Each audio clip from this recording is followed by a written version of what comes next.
நம்ம சேனல் தொடர்ந்து அப்புறம் நீங்கள் வீடியோக்குள்ள பார்க்க நினச்சிங்கன்னா இதுவரை நம்ம சேனலை சப்ஸ்கிரைப் பண்ணுங்க கீழே பெல் சிம்பிள் இருக்கும் அதையும் கிளிக் பண்ணுங்க. சரி, வாங்க நம்ம வீடியோக்குள்ளே போகலாம். வணக்கம் நண்பர்களே. விதியை மதியால் நிஜமாகவே வெல்ல முடியுமா, அல்லது அந்த நிகழ்வு விதியின் விளையாட்டா? சரி, நம்ம இந்த வீடியோக்குள்ளே அந்த விதியின் விளையாட்டை பார்ப்போமா? சரி, வாங்க நம்ம வீடியோக்குள்ளே போகலாம். ஒரு மிகப்பெரிய மலையின் அடிவாரத்தில் அழகிய காடு ஒன்று இருந்தது. அந்த காட்டில் ஒரு பறவை மிகவும் இன்பமாக சுற்றி திரிந்து உலா வந்து கொண்டிருந்தது. அப்பொழுது மலை மீது ஆகாயத்தில் மேகங்களுக்கு இடையில் சில தேவர்கள் வேகமாக மிதந்து சென்று கொண்டிருந்தனர். அவர்களை கண்ட அந்த அழகிய பறவை ஒரு பெரிய மரத்தின் மேல் உள்ள கிளையின் தன் இறகுகளை மடித்து சற்று அமர்ந்திருந்தது. ஆகாயத்தில் முதலில் அக்னி தேவன் செல்வத்தையும், அவர் பின்னால் வாயு தேவன் மற்றும் அனைத்து தேவர்களும் செல்வதைக் கண்டு பறவை ஆச்சரியமடைந்தது. அனைத்து தேவர்களுக்கு பின்னால் தேவேந்திரன் செல்வதையும் பறவை கவனித்தது. பறவைக்கு தேவர்கள் அனைவரும் எங்கு செல்கிறார்கள் என்று புரியவில்லை. சரி, நம் வேலையை பார்ப்போம் என்று எண்ணி பறவை அருகில் இருந்த மாமரங்களில் இருந்து விழுந்திருந்த பழங்களை கொத்தி கொண்டு இருந்தது. வயிறார சில மாங்கனிகளை உண்ட பின்னர் சற்று இளைப்பார எண்ணி ஒரு மரக்கிளையில் சாய்ந்தது. அப்பொழுது அனைத்து தேவர்களும் ஆகாயத்தில் ஏதோ பேசிக்கொண்டு தேவலோகத்திற்கு திரும்பி செல்வதை உறங்கும் கண்களோடு பறவை கவனித்தது. பறவை ஒரு நிமிடம் அதிர்ந்து போனது. அதன் அதிர்ச்சிக்கு என்ன காரணம் தெரியுமா?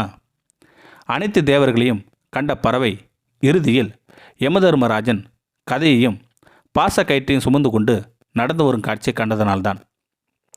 பறவை சற்று அச்சமடைந்தது. ஒருவர் இறக்கும் தருவாயில் அல்லவா யமதர்மனை காண இயலும். அப்படியெனில் தாம் மரணமடையப் போகிறோமோ என்றெல்லாம் பறவை சிந்தித்தது. ஆனால் யமதர்மன் தன்னை காணவில்லை என்று பறவை நிதானமடைந்தது. என்ன ஆச்சரியம்! அடுத்த நொடியே யமதர்மன் தன் தலையை திருப்பி தொலை தூரத்தில் உள்ள கானகத்தில் உள்ள மரக்கிளையில் சாய்ந்து கொண்டிருந்த பறவையை பார்வையிட்டான். அந்த பார்வையை பறவையை நிலைக்குலைய செய்தது. யமதர்மர் சில வினாடிகளில் பறவையை நோக்கிவிட்டு தேவர்கள் பின்னர் தொடர்ந்து சென்று கொண்டிருந்தார். இந்த அச்சமூட்டும் சம்பவம் பறவைக்கு குழப்பத்தை ஏற்படுத்தியது. ஒருவேளை யமதர்மன் என்னை தேடி இந்த கானகத்திற்கு வந்துவிட்டால் என்ன செய்வேன்? எங்கு போவேன்? இந்த அச்சத்திலிருந்து எப்படி நான் விடுதலை அடைவேன்? சிறிது நேரம் சிந்தித்ததில் பறவைக்கு ஒரு எண்ணம் தோன்றியது. அது என்னவென்றால், தான் யமனின் பிடியிலிருந்து தப்பிக்க வேண்டுமெனில் எம்பெருமான் மகாவிஷ்ணுவை துதிக்க வேண்டுமென்று முடிவு செய்தது பறவை. கண்களை இறுகி மூடிக்கொண்டு நாராயணை அகக்கண்ணால் வழிபடத் தொடங்கியது பறவை. கண்ணில் கண்ணீர் மல்க பரந்தாமனை துதி பாடியது பறவை. பறவையின் இசை கேட்டு இன்பமுற்று நாராயணர் தன் கருட வாகனத்தில் ஏறி பறவையை காண கானகத்திற்கு வந்தார். பறவையே, உனது கண்களை திறவாய். உனது பக்திமயமான துதியை கேட்டு யாம் அகமகிழ்ந்தோம். உனக்கு என்ன வர வேண்டும் என்று கேள் என்று நாராயணர் புன்னகையிடம் வினாவினார். பறவை மெதுவாக கண்களை திறந்து, ஐயனே வைகுண்டவாசா, உனது வைகுண்டத்தில் எனக்கு ஒரு சிறு இடம் தரு அளிப்பாயா? யமதர்மராஜன் என்னை தன் கண்களால் மிரட்டி விட்டு சென்றார். நீ அறியாது ஒன்றுமில்லை. என்னை நீயே காப்பாற்ற வேண்டும் என்று நெகிழ்ச்சியுடன் உரைத்தது பறவை. நாராயணனும் அப்படியே ஆகட்டும் என்று பறவைக்கு அருள்மொழி மொழிந்தார். பறவை மிக்க மகிழ்ச்சி அடைந்தது. சில நொடிகளையே நாராயணர் பறவையை வைகுண்டத்திற்கு அழைத்து சென்று விட்டார். வைகுண்டத்தை அடைந்த பறவை அளப்பரிய இன்பத்தை பெற்றது. நாராயணர் வைகுண்டத்தில் ஒரு குளத்திற்கு அருகில் உள்ள ஒரு சிறிய பாறையை பறவைக்கு காண்பித்தது. பறவையே, நீ இந்த குளத்தை சுற்றியும் பாறைக்கு அருகிலும் எங்கு வேண்டுமானாலும் சுற்றி திரிந்து விளையாடி கொள்ளலாம். வேறு இடங்களுக்கு செல்ல வேண்டாம் என்று கூறிவிட்டு தன் பத்னியான லக்ஷ்மியை காண சென்று விட்டார். பறவை ஆனந்தமடைந்து குளத்திற்கு அருகிலுள்ள சிறிது நேரம் விளையாடியது. பின்னர் பாறைக்கு பின்னர் உள்ள சின்னஞ்சிறு செடிகளில் உருண்டு பிறண்டு இன்பமுற்றது. ஆனால் சற்று நேரத்திலேயே குளமும் பாறையும் பறவைக்கு சலித்து போயின. பெருமாள் சொன்ன இடங்களை தாண்டியது. பறவை சற்று தூரத்திற்கு பறந்து சென்றது. வைகுண்டத்தின் பறந்து விரிந்த இயற்கை அழகினை கண்டது அந்த பறவை.